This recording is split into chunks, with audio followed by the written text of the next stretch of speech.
Let's talk about partner visa love stories. Hello and welcome to the Port Migration YouTube channel. It's Joanna here, your registered migration agent on YouTube. Today we are talking about partner visa love stories and the ways that our partner visa clients meet. By partner visa clients, I mean couples we work with who are applying for Australian partner visas, the subclass 820-801 visa, the subclass 309-100 visa, and the subclass 300 prospective marriage visa. As a registered migration agent who specialises in helping people with partner visa applications, I always get to hear couples' beautiful relationship stories, and it's actually one of the favourite parts of my job. I love hearing people's stories, hearing the stories of how couples meet and fall in love and decide to build a future together.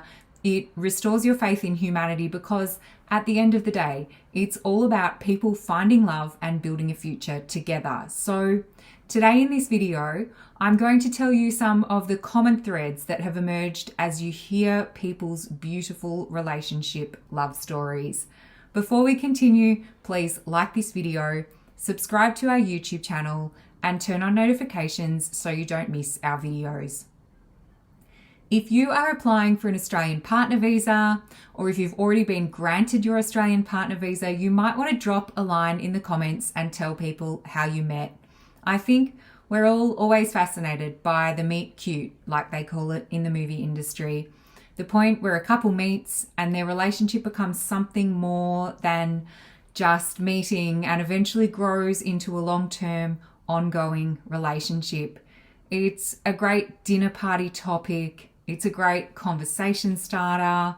It's exciting to announce on social media to your friends and your family.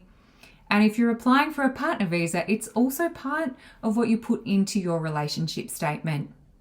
If you're looking for help with your relationship statement, download our Ultimate Relationship Statement Guide, which you can purchase through the links that I'll put in the description, and definitely like, subscribe, and comment below how you met your partner.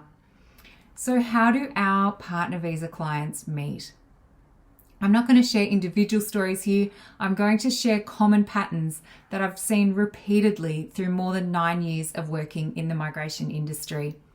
I have been a registered migration agent for over 9 years, and in that time at Port Migration, we've maintained a 100% partner visa success rate.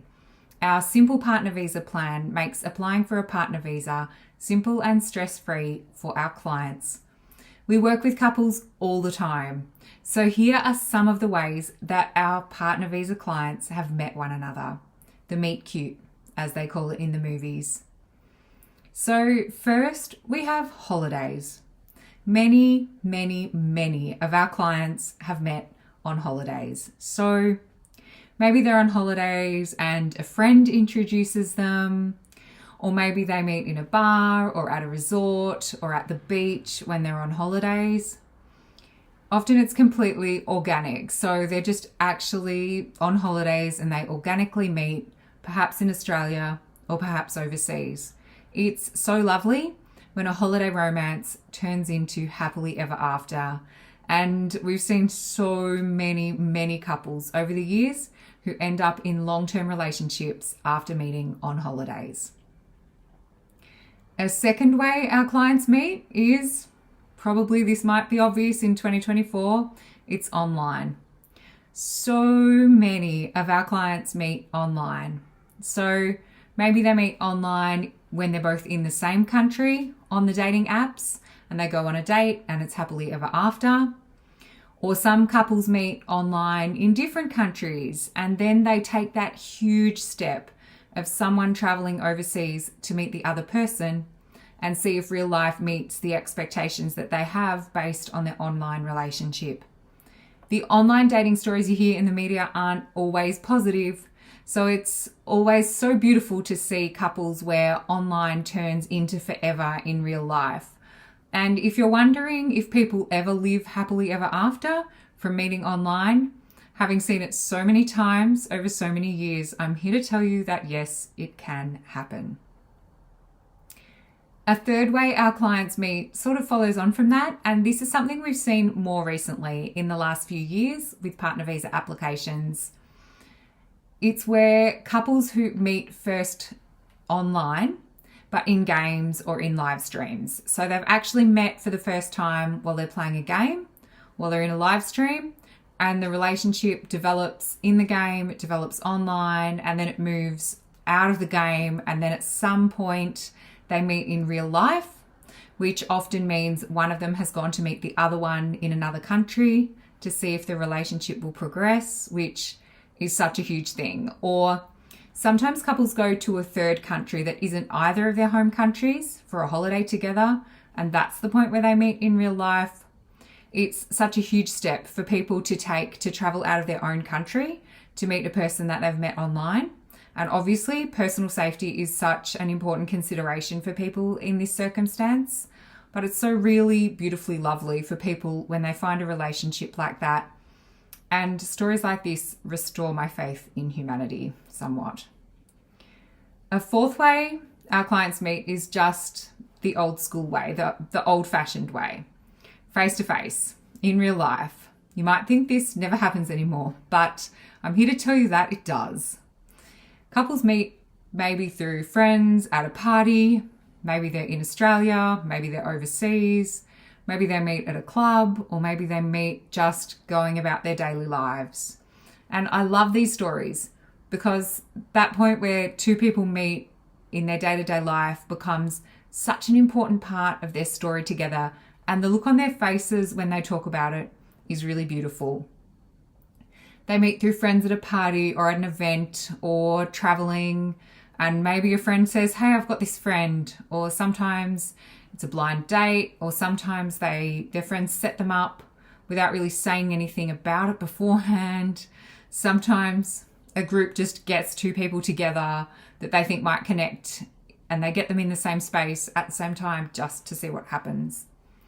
When people meet in real life, it can happen at a party, at a club, at a bar, just going about their day-to-day life, doing the everyday things that they enjoy, like sport or music or work or whatever it happens to be. We've worked with so many couples where their meeting has just happened completely organically in real life. And, you know, despite the way the world has changed, people still meet like this, and it's really, really lovely.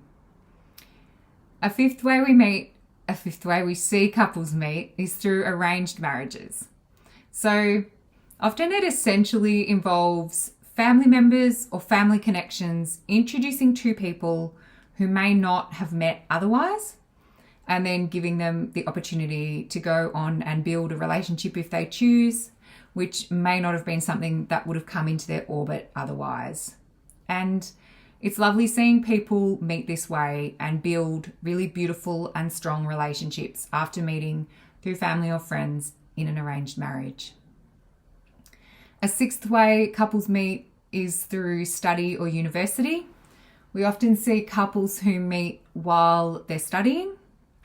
So maybe one of them is an international student in Australia, or maybe they've both been studying overseas and one of them's becoming an Australian permanent resident, and then down the track they sponsor their partner. We often assist couples with partner visa applications who have met while they're studying.